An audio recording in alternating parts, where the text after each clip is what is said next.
Good evening. Oh, good evening. I wanted to ambush you with supplements. Everybody Thank God. in the start of the year wanted a new year, new me, so I want to go over mine. Yep. I feel like it's pretty solid stack for most people. Um, Run us through why, and then maybe if there's any adaptations to things. But I want to start with a sleep stack. Yep. Nice. Now, I've got the classic Huberman sleep Yep. stack, and I know you probably like only two out of the three. So let's start with one that you will like, I think. We've got magnesium L-threonate. Yep.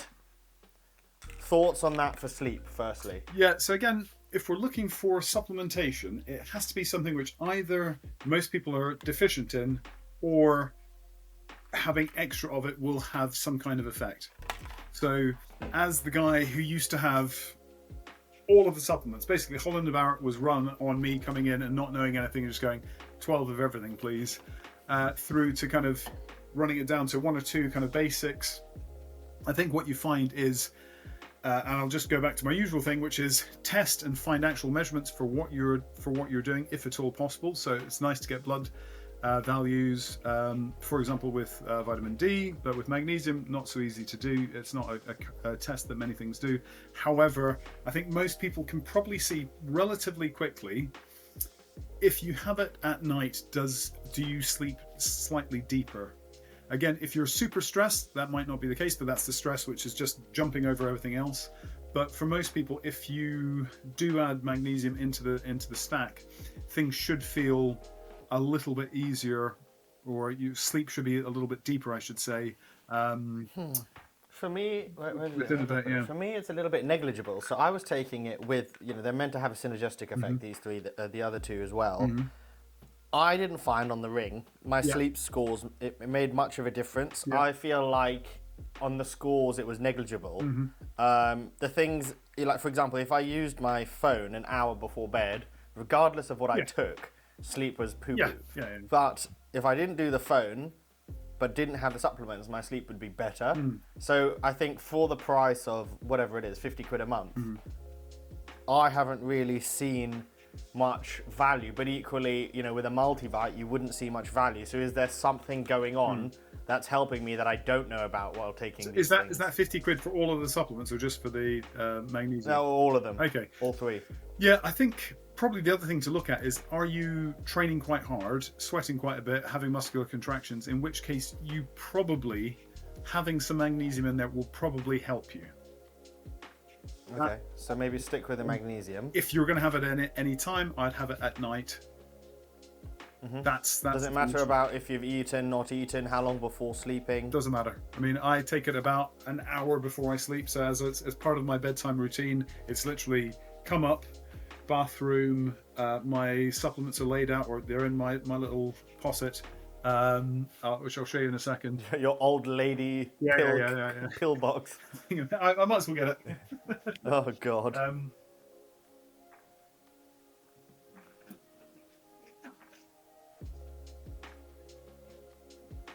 And it's color coded.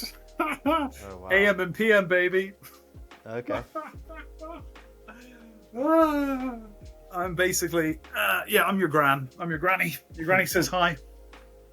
But it's just nice and easy. So magnesium, I think, is one of those things which most people are deficient in, especially if you're hard training. So it makes sense to have it. And if it can help you with sleep, which I think it probably will. Again, what's interesting is, if you have it, does it make a big difference? If it doesn't make a big difference, you're stressed and you're probably looking at your phone too much before you go to bed. Does it matter about threonate or malate or the other one? Yeah, biglycinate. Yeah. I generally have a combination of all three, just because I'm fancy like that. I'm not sure it's going to matter too much, to be perfectly honest. Again, what I would say is, some people might find that they have a little bit of sensitivity towards one particular thing, and that's with all kind of supplements. It's always worth, just as ever, make a note of what you do and how you feel. Okay, now, part of the other stack is L-theanine that I think you quite like, but using it for sleep, I think you like it after taking caffeine. Yeah. Is that how you normally use it? Yeah, massively different doses though. So for caffeine, It's like 50 milligrams. And what does it do? It kind of rounds off that peak. Exactly, yeah. So it makes you less anxious and jittery. So it's called theanine because it's from the French for thé, for tea. And so it's the thing that's actually in tea which stops you getting all jittery when you have lots of caffeine. So how much would you take after caffeine? So I'd have about 50 milligrams, something like that. Oh wow, these are 400. Exactly. So what I do is I get the capsule and then like just pinch a little bit. Oh, you're such a nerd. This is not breaking news. Okay. And then how much for sleep? Yeah, the 400 seems to be about right. Okay. And then apigenin. Apigenin. Yeah. Well said. Are your apigenin like absolutely tiny? No, they're regular size. So my apigenin are like the size of a gnat's ass. They are tiny, tiny, tiny little things. Oh really? This is 100 milligrams, but is it just full of? Yeah, it's just filler. It's just full of filler. I mean, that's the problem. So this is why we have to design our own supplement stack where there's just not tons and tons of filler. Because what you'll find is you have all of those things and they'll be like tiny little pills. So do you reckon it's full of, it says the ingredients, it says apigenin from grapefruit peel. Yep. Other ingredients, organic brown rice flour Yep. and vegetable sucralose capsule shell. Yeah. So it's just a lot of brown rice flour. Yeah. Lots of filler. Do you want to hear something mental? Yes, please. I was at this mastermind at Nobu with a guy who's selling $40 million worth a year of supplements. Yeah. And Yeah. you can make any claim you want in terms of may help with this, may help with that. And he knows that it doesn't make a difference. And he is the #1 seller of these gummies on TikTok Shop. And you can just say whatever you want. And there's no repercussions. It's wild. I mean, there should be. We have the Advertising Standards Authority. US. Yeah, US. Who cares? Yeah, US is wild. You can literally say and do whatever you like. It's crazy. And realistically, are Amazon sellers in the UK getting done for selling 90% brown rice flour? They are not. They are not. Okay, so actually, do you reckon this one to the bin? Have you noticed? So again, it comes down to you. Have you noticed any difference in yourself? No difference. No trackable difference. Yeah. So the thing But is, equally, there's so many other variables. Is there something that I'm benefiting from without me knowing about it? I'm not sure. So I think the thing that people would say with apigenin, they say it's it stops rumination, or it decreases the amount of rumination. So thinking about a thing again and again and again. Oh, okay. Well, maybe that is a good thing. Yeah. So have you noticed that happening? I didn't even know to look out for that. So Yeah. who knows? So again, I think it comes back to there are big things that we can put in to make our sleep better. I'd say getting up and going to bed at the same time every day, exercise, early morning light exposure, hopefully coupled with a walk, and then if you can possibly get some heat exposure in just before you go to bed, that's quite useful. And if it could be a sauna, then you're winning at life. Everything else, it's Okay. So again, I think you have to think: am I spending £500 on supplements, or am I spending £5 on supplements as just an insurance thing? Okay, so Now, the next there one are- from your friend. Yeah, there are some good sleep supplements, which generally you can't buy in the UK. Like the T Nation one, Biotest ZMA, which had GABA in it. That was epic. It was really good. It wouldn't knock you out, but you certainly sleep really deeply. So there are some things out there, but most of them are... Actually, weirdly enough, I think My Nutrition, I think they have one which has like lemon balm and some stuff in there. And I just got it, I was like, let's just see how it goes. And I would say probably it helps me sleep a tiny bit deeper. Okay. But that would be it. And again, for I would probably just 20 say... quid, I'm not really interested in a tiny bit deeper. For me, Everybody's looking for like a melatonin type thing. yeah. I know that's a bit mixed in terms of its research as well. But let's just move on to the next one. Okay. From our friend Alex Hilton Jones. Oh, yeah. My Nutrition, we've got DMAE. Yeah. Obviously, we're not having any of these in a powder form. Yeah. Because they taste horrible. But if you can explain what DMAE does, that'd be a good start, because I think most people should probably be taking it. Yeah. So it's really interesting, because you go with like a lot of supplements where you just go, you know what, maybe, could be, possibly. And there's probably two supplements which I say, if you're not taking them, If you're not taking one of them, you are an absolute dumbass. And if you're not taking the other one, it's probably fine if you've got a very young, delightful brain and you haven't used it very much. Make your own conclusions from that, whether I'm calling you a dumbass or not. So with DMAE, what it does is it helps it can cross the blood-brain barrier, so it helps you create acetylcholine. So you need acetylcholine because that's a neurotransmitter that you use both for thought and for muscular contraction. So I got into it when I started going crazy with my nootropics back in the day when they were kind of legal, I guess. And what you find is it's almost like an energy substrate for the brain if you think about it in that way. So brain fuel. Yeah. So, and in a way, like if you've got enough fuel and you put more fuel into the car, it doesn't go any faster. It's just you can go for longer. Likewise with DMAE, as I often talk about, sometimes in the morning, pretty much most afternoons I'll generally have it. And sometimes I'll use either that or alpha GCP if I'm going to be training and I know I'm getting towards being a little bit more burnt out. I might use that, but I'll probably take 1 or 2 of those guys 10 times a week, something like that. Okay, fair enough. And then we go 1 and 1, so morning and afternoon. Yeah, I think that's fine. I mean, again, it kind of depends. Like if it's a day where I'm not really doing that much, I probably won't take it because I don't think I'm going to be using it that much. If I'm going to be training and working and on a call or something like that, then definitely, especially in the evening, to try and keep my brain going for a little bit longer in the evenings, which I do notice it does help with. And in terms of dementia, I saw some bits and bobs about how this can help prevent. Is that just ropey marketing, or? So I would love to see how they're doing that. And again, have they been doing this for like 10 years with seniors? In which case, if they have, then great. Because I mean, I was taking that stuff like 2008 or whatever. So maybe there are some studies, longitudinal studies following people for a long period of time. Often what they'll say is, their mental acuity tests were, had a bump by 3% after 6 weeks or something like that. And that's, you got to be really careful with that because I think that's basically just repeating a test after 6 weeks. That something should improve. Yeah, fair enough. I'd be a bit careful. Okay, so good in the short term, potentially doesn't do much in the long term, but no evidence. Really meaningful in the short term. Yeah, meaningful in the short term, yeah. Okay, cool. This is we're now getting onto the ones that you're going to say are an absolute staple. So the anti-butt cancer tablet. Well, psyllium husk, is it? Psyllium husk. Yeah, good luck spelling it. P-S-Y-L-L-I-U-M. Yeah. Husk. That's the one. What does the anti-butt cancer tablets do? So if you're not particularly keen on eating vegetables, in which case, eat some more vegetables, it can be quite useful to add in, especially if you notice that you're having issues with your digestive transit when you're having shakes. So we need to slow digestive transit to some extent to make sure we're able to absorb things. So having the psyllium husk basically acts as like a type of fiber, which will slow digestive transit and should help things get absorbed a little bit easier. Would you be having it after food?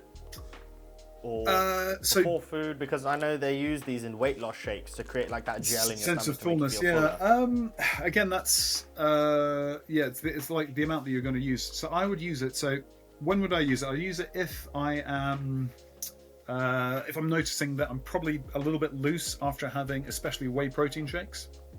Okay. What happens for people that don't have shakes and stuff? Would you still be recommending taking some psyllium husks? The number one thing I'd be recommending is having like 4 good servings of vegetables a day.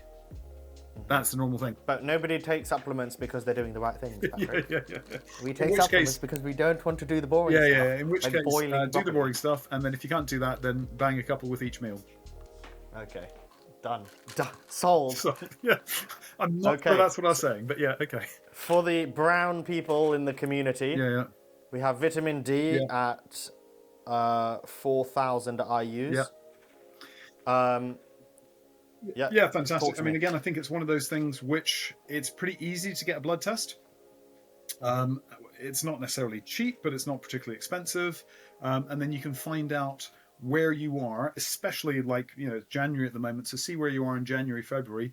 You might, and if you've got darker skin and you're living in temperate climates, then you probably will need to get some more stuff. into your system. If you're paleface and you've been using SPF all year round, as you probably should if you don't want to look wrinkled, I'm 84 by the way, then you probably need to think about having some vitamin D in there as well. So this is one of those things you can actually test for and see where your levels are, and then once you're sure of that, then you can supplement as appropriately. Likewise, you want to supplement and see, has that made a change in your actual blood levels? Stop giving me boring answers. It's a responsible I'm so sorry. Yes. What dosage? Okay, how about this? What dosage do you take? Probably 4,000 IUs a day. Occasionally, I have noticed that I might, especially kind of December through to March or so, I might have a couple of weeks where I'll double that.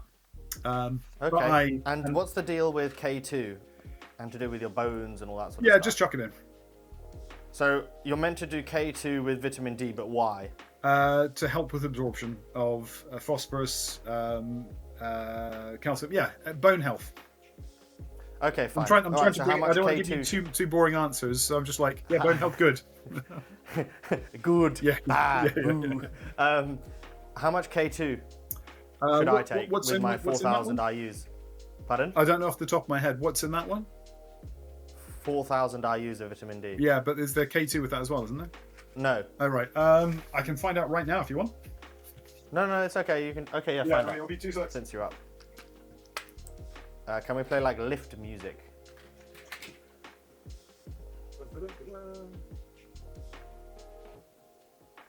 A few moments later. Yeah. Yeah, 100 micrograms is what I got in this bad boy. So this is Nutrition Geeks, which again, pretty solid. So 100 micrograms. Okay, cool. All right, so I'll make a note to take K2 with 100 micrograms. Now, the next big thing that you love. Oh, there we go. It's all backwards, unfortunately, but it's electrolytes. Yeah. This is the one with caffeine, which I got by accident. But I think it tastes nicer than the ones without. Yeah. Have you had the cool Why ones? Electrolytes? Again, there's a big movement to have electrolytes in the morning over caffeine and blah, blah, blah, blah. Yeah. Talk to me about the importance of electrolytes daily. So I think, how much do you sweat? This is what comes down to this. So I am a sweaty beast. I grew up in the tropics and I just sweat. I sweat all the time. 5 days a week I'm doing, pretty manual kind of labor as I'm moving and lifting and shifting people. Plus I'm going to the gym. So I will be depleting my electrolytes. So magnesium, potassium, sodium will get depleted with lots of muscular contraction and with lots of sweating. So I just chuck it in to see how I feel. Now, if you've ever had really bad stomach upset and you just feel like really drained and bad, and then you have electrolyte, so diaryolite is the really popular one. What's interesting with diaryolite is if you are depleted, when you drink it, you're like, oh, that tastes delicious. If you're not depleted, you drink it, you go, oh my God, that's absolutely foul. So that's where the body's actually able to sense how much we need something.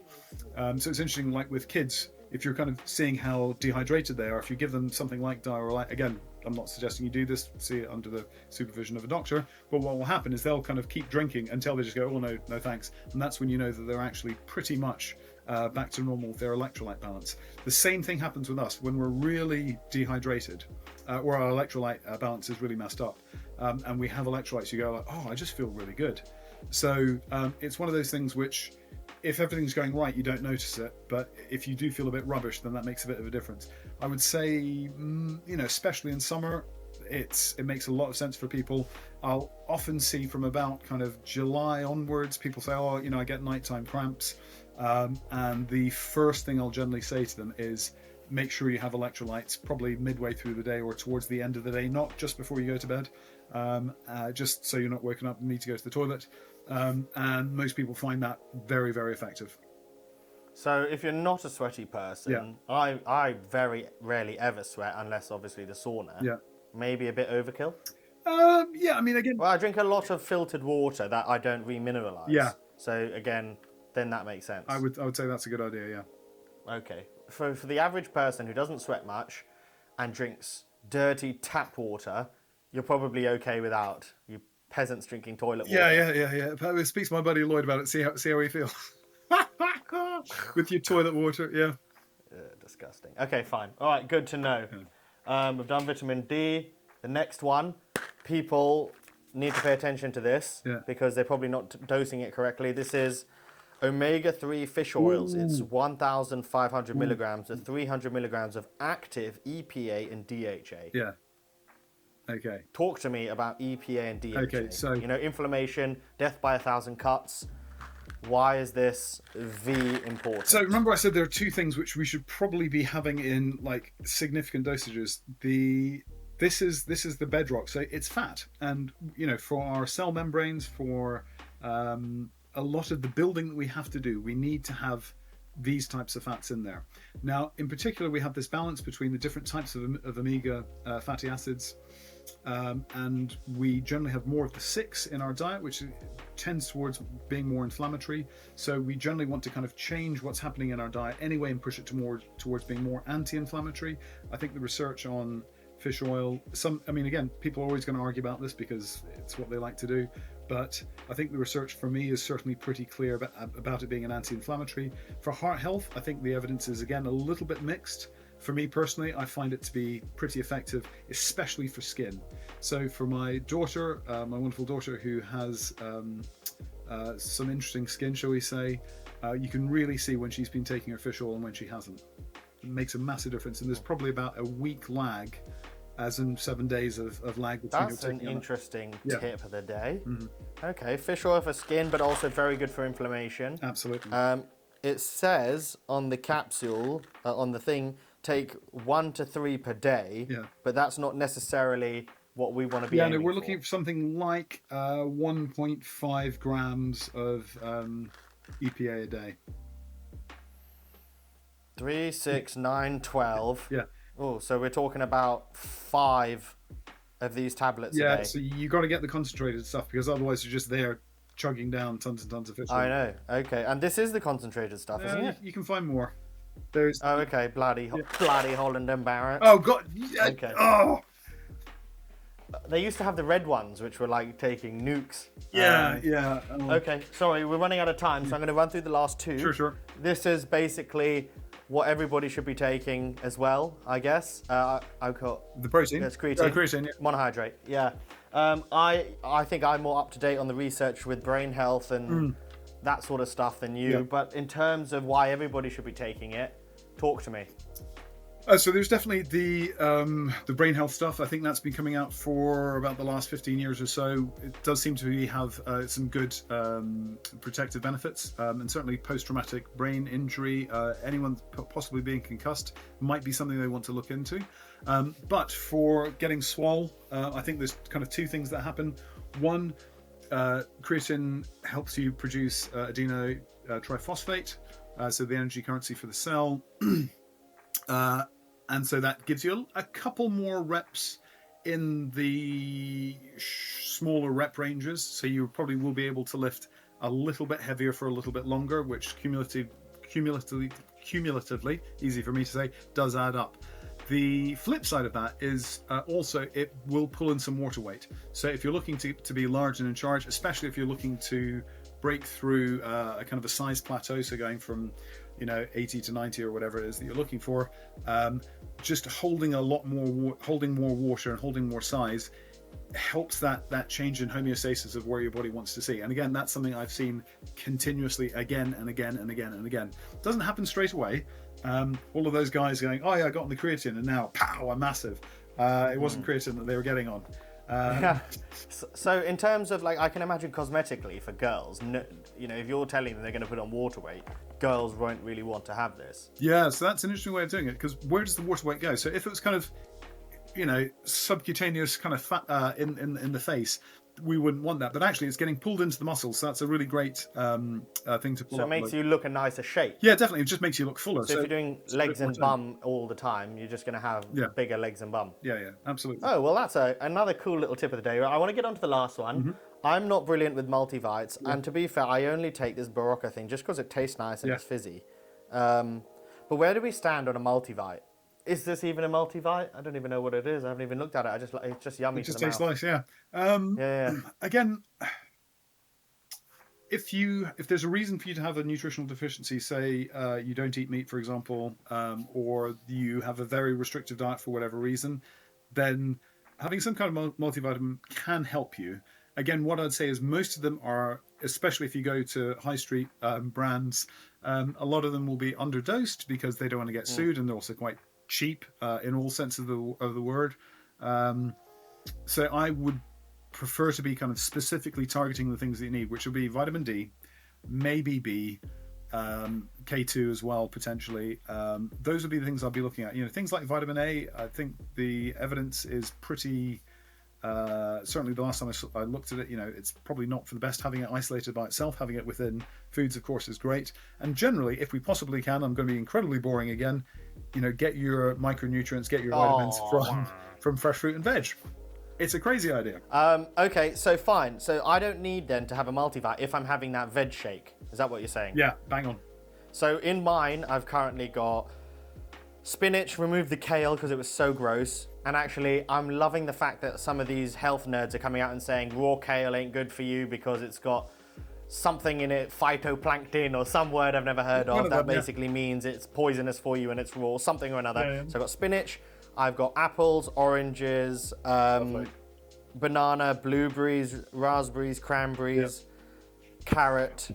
Those are the main ones with the spinach. Yeah. What about the kale? Do I add the kale? Yes or no? So kale is not a strong part of my life. Again, if it's steamed, then it's quite nice. But for me, putting it into a shake generally really kind of like gives you an awful lot of volume, and for me, I don't particularly enjoy it. I much prefer probably sticking to spinach if I'm going to have as my main green in there. And I guess the key is as many colours as possible. Absolutely. Again, am I too fruit heavy because there's a lot of sugar there?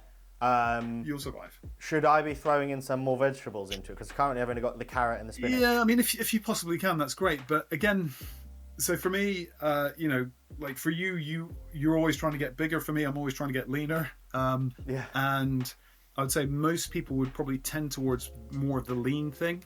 One of the things I've been working on a lot with a lot of people that I'm kind of coaching and working with is saying, look, when you need to go to get up and move from your desk, or because you just need to get more steps in, go and buy a piece of fruit. Buy a piece of fresh fruit that you really enjoy. So that gives us a hunter-gatherer kind of let's go and do something kind of vibe, as opposed to, I need to go and get my steps in.